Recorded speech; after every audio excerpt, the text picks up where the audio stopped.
ہماری اولاد جب اس چیز کو دیکھے گی تو وہ کیا سوچے گی؟ مطلب اس کے لیے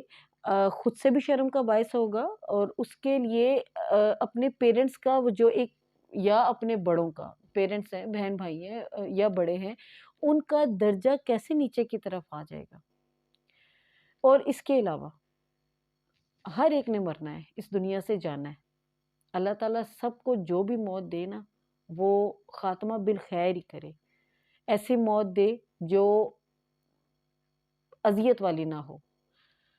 لیکن جب ہم نے اللہ تعالیٰ کے پاس جانا ہے، اور اللہ تعالیٰ نے ون بائی ون ہر ایک سے سوال کرنا ہے، ہم سے جب یہ سوال کیا جائے گا کہ فلاں دن فلاں جگہ پہ بیٹھ کے فلاں شخص کو آپ نے یہ بولا، اور آف کورس ہم نے تو نہیں بولا ہوا ہوگا، تو ہم یہ کہیں گے کہ ہم نے تو ایسا اللہ تعالیٰ کوئی لفظ نہیں بولا، کسی کو ہم نے ایسا نہیں کہا۔ ہمارے سامنے جو فلم چلا دی جائے گی، اللہ تعالیٰ دکھائیں گے کہ یہ دیکھو، یہ یہاں تم نے یہ کیا، وہاں پہ یہ آنسر ہوگا کہ نہیں اللہ تعالیٰ، یہ میں نے تو نہیں کیا تھا، یہ تو فلاں جگہ سے مجھے آیا تھا، فلان کے میسج سے فلاں نے مجھے کیا، میں نے اس کو، یہ میرے پاس آیا تھا۔ تو پھر وہاں پہ اللہ تعالیٰ بھی تو کہیں گے کہ تمہارا کام تھا اس جگہ کو روک دینا، اس کو اس جگہ پہ روک دیتے، منع کر دیتے، روک دیتے۔ اگر آپ منع نہیں کر سکتے تھے تو ایٹ لیسٹ اس کو آگے فارورڈ نہ کرتے۔ وہاں پہ ہم اللہ تعالیٰ کو کیا جواب دیں گے؟ وہاں پہ کیا یہ ہوگا کہ نہیں اللہ تعالیٰ مجھے ایسا محسوس ہو رہا تھا، یا میرا بھی یہی خیال تھا۔ یہاں دنیا میں تو ہم یہ کہہ لیتے ہیں نا، اگر ہم کوئی ایک شخص کسی دوسرے کو گالی دے رہا ہے یا کسی کے ساتھ تشبیہ دے رہا ہے، اگر ہم اس کو ٹوکے نا تو اگلا مارنے تلنے پر مجبور ہو جاتا ہے کہ اوہ اس نے یہ کیا کہہ دیا، تمہاری یہ جرت کیسے ہوئی، وہ فلاں شخص ایسا ہی ہے۔ کیسے آپ کہہ سکتے ہو کہ ایک شخص جو ہے وہ بالکل پاک صاف ہے، اور جو اس کا اپوزٹ شخص ہے وہ گناہوں سے بھرپور ہے؟ ہم کسی کے دل میں نہیں رہتے، ہمیں کسی کے بارے میں کچھ نہیں پتا۔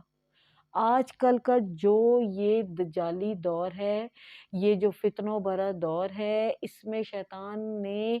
یہ وسوسے اتنے لوگوں میں ڈال دیے کہ وہ ذرا سا، اب تو شاید شیطان کو پاس بھی آنے کی ضرورت نہیں ہوتی ہے، نہ وسوسہ ڈالنے کی ضرورت ہوتی ہے۔ وہ تو جس طرح ہمارے آج کل ایک ٹچ پر چل پڑے ہیں نا موبائل، شیطان بھی شاید جس کو دیکھتا ہے وہ اسی ڈگر پہ چل پڑتا ہے۔ کہنے کی ضرورت ہی نہیں پڑتی کہ حالات ہی ایسے بن جاتے ہیں کہ لوگ خود سے ان چیزوں کو جو شیطان ہمارے دلوں میں ڈالتا ہے وہ خود سے ہی کریٹ کرنا شروع کر دیتے ہیں، بغیر سوچے سمجھے، بغیر کسی تصدیق کیے بغیر ہم لوگ یہ کر دیتے ہیں۔ تشبیہات پہ اگر آیا جائے، لوگ آج کل کے دور میں یہ جو ابھی کا چل رہا ہے، ہر جو مظلوم بندہ ہے نا، اس بیچارے کو گدھے سے ریلیٹ کر دیا جاتا ہے، ذرا سا کوئی سست ہے، کوئی اس طرح کا ہے۔ اگر ایسی ہی بات ہے، اگر اسی طرح کی بات ہے کہ گدھا بیچارہ اگر اتنا ہی برا جانور ہے، تو میرا خیال ہے کافی لوگوں کو اس چیز کا علم ہوگا، اور اگر نہیں ہے تو میں ذکر کر دیتی ہوں، حدیث سے بھی ثابت ہے کہ گدھے پر نبی پاک صلی اللہ علیہ وآلہ وسلم نے سواری کی ہوئی ہے۔ اگر آپ لوگ گدھے کو، مطلب ہم لوگ اگر گدھے کو برا کہتے ہیں یا ہمارے ذہنوں میں وہ ایک برے جانور کے زمرے میں ہے، تو نبی پاک نے تو اس پر سواری کی ہوئی ہے۔ پھر ٹھیک ہے، وہ ہمارے پیغمبر تھے، اب وہ سواری کی ہوئی ہے، اٹس مین کہ کیا انہوں نے برے جانور پہ سواری کی ہوئی ہے؟ کتا بنا دیتے ہیں ہم ہر شخص کو۔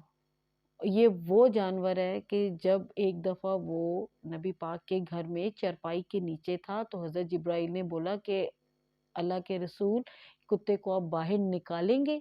تو میں آپ کے گھر میں آ سکتا ہوں۔ اور ہم کتنے آرام سے ایک جانور، ایک کتے کا ہم شکل بناتے ہیں، ساتھ ہم کسی بھی بندے کی شکل بنا دیتے ہیں کہ یہ تو یہ ہے۔ مطلب ہمارے لیے کوئی خوف، کوئی ڈر اس چیز کا ہے ہی نہیں ہے، ہمیں تشبیہ دینے میں کوئی ذرا سی بھی حیل و حجت محسوس نہیں ہوتی کہ ہم اللہ تعالیٰ کے جو اشرف المخلوقات ہے اس کو جانوروں کے ساتھ ریلیٹ کر رہے ہیں۔ ہمیں کیا اللہ تعالیٰ کو جواب نہیں دینا اس چیز کا؟ ہم سے اللہ تعالیٰ نہیں پوچھیں گے کہ بھی تم اشرف المخلوقات تھے، تم لوگوں نے جانوروں کے ساتھ ایک انسان کو کیوں ریلیٹ کیا؟ اگر کیا تو کیوں کیا؟ کیا جواب ہوگا ہمارے پاس؟ کہ ہمارے پاس پوسٹ آئی تھی اس لیے ہم نے ریلیٹ کر دیا۔ پھر جو جملے لکھے جاتے ہیں گالیوں سے بھرپور، اور پھر ان کے بارے میں جو بھی آج کل کے بڑے بڑے لوگ ہیں ان سب کے بارے میں فلاں بندہ ایسے ہے، یہ چور ہے، یہ غدار ہے، یہ جھوٹا ہے، یہ سچا ہے، اس کی اتنی جائیداد ہے، اس کی اتنی جائیداد نہیں ہے، یہ فلاں جگہ سے آیا ہے، یہ فلاں جگہ چلا جائے گا، چلا جائے، کر لے، چور بنے، جو بھی بنے، دولت کمائی ہے، جیسے بھی کمائی ہے، ہمارا فرض نہیں ہے اس کو جانچنے اور اس کی پڑتال کرنے کا۔ اس جو ہمارے ملک کی، ہمارے ریاست کی جو عدلیہ ہے وہ دیکھے، جو حکمران ہیں جس کے اوپر بھی جو بھی کیس ہے وہ دیکھے، اگر نہیں دیکھ رہے عدلیہ دیکھے، عدلیہ نہیں کری تو ہمیں یہ کوئی رائٹ نہیں پہنچتا کہ ہم لوگ کسی بھی شخص کو اٹھا کر اس کے اوپر ہر قسم کی اچھی یا بری چیز اس کے اوپر لیپ کرنا شروع کر دیں، اس کے ساتھ اٹیچ کر دیں۔ اور اتنی عجیب عادت بن چکی ہے ہماری عوام کی کہ ہم کسی کو اٹھاتے ہیں تو آسمانوں کی بلندیوں تک لے جاتے ہیں کہ نیچے سے انسان نظر بھی نہیں آتا، اور جب کسی کو گہراتے ہیں تو وہ اتنی اتھاہ گہرائیوں میں گہرا دیتے ہیں کہ وہ نیچے شاید تیل سے بھی نیچے گزر جاتا ہے، اتنا نیچے کر دیتے ہیں کہ کوئی لیول ہی نہیں رہا، کوئی اعتدال پسندی رہی ہی نہیں ہے کسی بھی شخص کی۔ اور خاص طور پہ سیاست ہماری اتنی بدنام ہو چکی ہے، اس سے دوسرے باہر والے لوگ بھی فائدہ اٹھاتے ہیں۔ ہم نے اپنے دین کا اتنا مذاق بنا لیا، ہم نے اپنے ہی علماء کو، اپنے ہی جو ہمارے مولانا حضرات ہیں ان کو ہم نے ان پر باتیں کس کس کے، ان کے اوپر جملہ بازی کر کے ہم نے ان کو اتنا خراب کر دیا کہ لوگ موقع دیتے ہیں۔ یہ ہمارا دین ہے، ہمارے دین نے جو ہمیں باتیں بتائی ہیں، ہم اس کے پیش نظر اگر کسی کو جانچ پڑتال کریں تو اگر ہمیں بھی اللہ تعالیٰ پوچھے تو ایٹ لیسٹ ہم یہ بتا سکیں کہ اللہ تعالیٰ اس مطابق میں نے اس بندے کو دیکھا تھا، یہ پورا نہیں اتر رہا تھا۔ اول تو ہمیں اس چیز کا حق ہی نہیں ہے۔ وہ بڑی پیاری بات کسی ایک بندی نے کہی کہ آج کل کا سب سے جو بڑا لوگوں کا ڈاؤن فال ہے نا، لوگوں کی جو نیچے آنا کا جو گراف نیچے گر رہا ہے انسانیت کا، اس کی وجہ یہی ہے کہ انسانوں کے ساتھ وہ والے کوسچن شروع کر دیے کہ جو اللہ تعالیٰ نے اپنے بندوں سے پوچھنے ہیں۔ ہم نے وہ والے کوسچن اور اس معیار پہ ہم نے لوگوں کو پرکھنا شروع کر دیا ہے کہ جس پہ اللہ تعالیٰ نے پرکھنا ہے۔ ایک اور جو یہ آج کل بڑا فتنہ آ گیا ہے وہ ٹرانسجینڈر والا،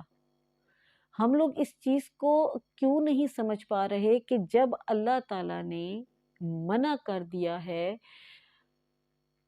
کہ ہم لوگ، جو عورت ہے وہ عورت ہی ہے، جو مرد ہے وہ مرد ہی ہے، جب اللہ تعالیٰ نے اس چیز کا حکم دے دیا ہے تو پھر ہم ایسے کام کیوں کر رہے ہیں کہ جو قوم لوط کے لوگوں نے کیا تھا؟ ان پر بھی تو پتھر برسے تھے نا۔ پھر جب ہمارے ساتھ یہاں پہ کچھ ہوتا ہے، کوئی اس طرح کی آفت آتی ہے تو پھر لوگ یہ اذانیں دینا شروع کر دیتے ہیں اور پھر کہا جاتا ہے کہ پتہ نہیں کیوں ہمارے ساتھ ہو رہا ہے، ہم نے تو کوئی ایسا کام نہیں کیا۔